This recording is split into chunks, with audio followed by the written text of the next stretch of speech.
ചെറിയ പ്രായത്തിൽ പ്രണയിക്കുന്നത് തെറ്റാണോ? എല്ലാ പ്രായത്തിലും പ്രണയിക്കണം. പ്രണയമാണ് നമ്മുടെ അടിസ്ഥാനം. ഞാൻ ജനിച്ച ഉടനെ എനിക്ക് അമ്മയെപ്പോലും പ്രണയം ഉണ്ടായിരുന്നില്ല. അമ്മിഞ്ഞയെ മാത്രമാണ് ഞാൻ പ്രണയിച്ചത്. അമ്മയെപ്പോലും എനിക്ക് അറിയില്ലായിരുന്നു. ഇങ്ങനെ കണ്ണും പൂട്ടി അമ്മിഞ്ഞയും കുടിച്ച് ഇങ്ങനെ എന്തൊരു പ്രണയമായി എനിക്ക് അമ്മിഞ്ഞയോട്.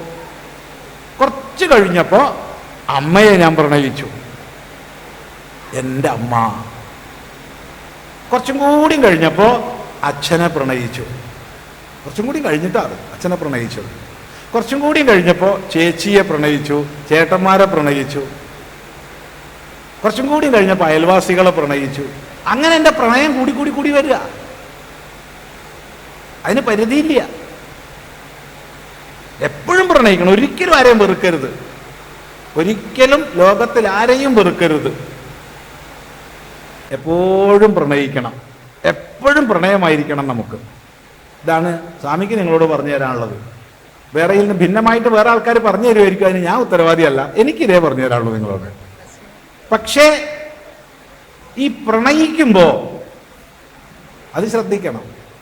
ഈ പ്രണയിക്കുമ്പോൾ അത് ചൂഷണം ചെയ്യപ്പെടലാവരുത്, അത് വഞ്ചനയാവരുത്. പ്രണയം എന്ന വ്യാജേന മുഖംമൂടി അണിഞ്ഞുള്ള പരിപാടികളാവരുത്. അത് വൈകാരിക തീവ്രതയാവരുത്. അങ്ങനെ ആയാലെന്താ? നമ്മൾ കുടുങ്ങിപ്പോവും. ഒരു 3 കൊല്ലം മുമ്പ് ഈ കോവിഡ് കാലയളവിലാണ് ഒരു പെൺകുട്ടിക്ക് കലശലായ പ്രണയം അങ്ങോട്ട് മൂത്ത് അവസാനം കാമുകനെ കാണാൻ വേണ്ടി കുട്ടി കേരളത്തിന്റെ തെക്കേ ഭാഗത്ത് നിന്ന് തിരുവനന്തപുരം ജില്ലയിൽ നിന്ന് വരിക. എങ്ങോട്ട്?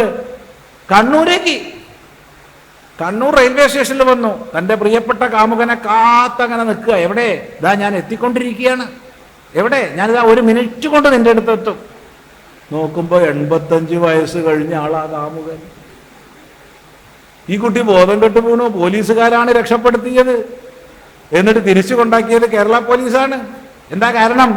ആ പ്രണയം സ്മാർട്ട് ഫോൺ, മൊബൈൽ, ഓൺലൈൻ പ്രണയമായിരുന്നു. അത് മുഖമില്ലാത്ത പ്രണയമാണ്. അതെ, ഇത് കഥയല്ല. നിങ്ങളൊക്കെ വായിച്ചിട്ടുണ്ടാവും ന്യൂസ് പേപ്പറിൽ. വായിച്ചിട്ടുണ്ടോ? അല്ല, എത്ര പേര് ന്യൂസ് പേപ്പർ വായിക്കാറുണ്ട്? പോട്ടെ, പേപ്പർ വേണമെന്നില്ല, എന്തെങ്കിലും ന്യൂസ് ദിവസവും വായിക്കാറുണ്ട്? കേൾക്കട്ടെ, ഒന്ന് കൈപൊന്തിക്കുക. ഏതെങ്കിലും ഒരു മീഡിയയിൽ, ഒന്നുകിൽ പേപ്പറായിട്ട്, അല്ലെങ്കിൽ നമ്മുടെ ഇന്റർനെറ്റിൽ, അല്ലെങ്കിൽ സ്മാർട്ട് ഫോണിൽ, എവിടുന്നെങ്കിലും ദിവസവും ന്യൂസ് ഞാൻ ശ്രദ്ധിക്കാറുണ്ട് എന്നുള്ളവർ എത്ര പേരുണ്ട്? 1, 2, 3, 4, 5, 6, 7, 8, 9, 10, 11, 12. അതിൽ സങ്കടമായിട്ടോ. അപ്പോൾ എനിക്ക് നിങ്ങൾ വല്ല മരുന്നും തരേണ്ടി വരും. ഇപ്പം ഞാൻ ഇവിടെ സങ്കടം കൊണ്ട് വീഴും. കാരണം ഇത്രയും മക്കൾ ഇവിടെ ഉണ്ടായിട്ട് ഒരു 6-7 പേരാണ് ദിവസവും ന്യൂസ് ശ്രദ്ധിക്കണം. പിന്നെ നമുക്ക് എങ്ങനെയാണ് നമ്മുടെ ലോകത്തിൻ്റെ ഗതിവിഗതികൾ മനസ്സിലാവുക? നമ്മൾ ജീവിക്കുന്ന സമൂഹത്തിൻ്റെ യാഥാർത്ഥ്യം മനസ്സിലാവുക? നിശ്ചയമായും ന്യൂസ് ദിവസവും വായിക്കണം, നിശ്ചയമായും. ഇല്ലെങ്കിൽ നമ്മൾ പൊട്ടക്കിണറ്റ് കിടക്കുന്ന തവളകളായി പോവും. ഒരു വിവരം ഉണ്ടാവില്ല. അത് പ്രത്യേകം ശ്രദ്ധിക്കുക. ന്യൂസ് വായിക്കണം. അതുകൊണ്ട് പ്രേമത്തെയും പ്രേമമെന്ന വ്യാജേന ചെയ്യപ്പെടുന്നതിനെയും തിരിച്ചറിയാൻ കഴിയണം. അത് കഴിഞ്ഞില്ലെങ്കിൽ, കൊളത്തൂർ അദ്വൈതാശ്രമത്തിൽ തന്നെ ഒരു വർഷം ഒരു 100 പെൺകുട്ടികളെയെങ്കിലും കൊണ്ടുവരുന്നുണ്ട്.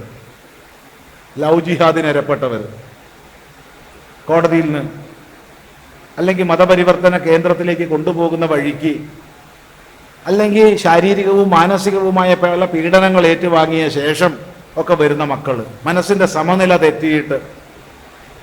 എന്താ കാരണം? അവരിൽ 50% പേരും പോസ്റ്റ് ഗ്രാജുവേറ്റ്സ് ആണ്, ഒരു 70% പേരും ഗ്രാജുവേറ്റ്സ് ആണ്. ഈ ലോകത്തിൽ ഏത് വിഷയം ചോദിച്ചാലും അവർക്കറിയാം. പക്ഷേ നമ്മുടെ ധർമ്മത്തെക്കുറിച്ച് ഒന്നും അറിയില്ല, ധർമ്മശാസ്ത്രങ്ങളെക്കുറിച്ച് അറിയില്ല, ആചാരങ്ങളെക്കുറിച്ച് അറിയില്ല, അതിന് പിന്നിലുള്ള യുക്തിയെക്കുറിച്ച് അറിയില്ല. ഈ അറിവില്ലായ്മയാണ് ചൂഷണം ചെയ്യപ്പെടുന്നത്. അതുകൊണ്ട് പ്രണയം നല്ലതാണ്. പ്രണയത്തെ അങ്ങേയറ്റം പ്രണയിക്കുന്ന ആളാണ് ഞാൻ. പക്ഷേ ആ പ്രണയം വിവേകത്തോടു കൂടിയതായിരിക്കണം. അല്ലെങ്കിൽ ആരെ നാം പ്രണയിക്കുന്നുവോ അയാളുടെ അന്തരംഗം എന്താണെന്ന് അറിയാതെ നമ്മൾ അപകടങ്ങളിൽ ചെന്ന് ചാടും. ഇതാണ് മറുപടി പറയാനുള്ളത്. വ്യക്തമാണല്ലോ.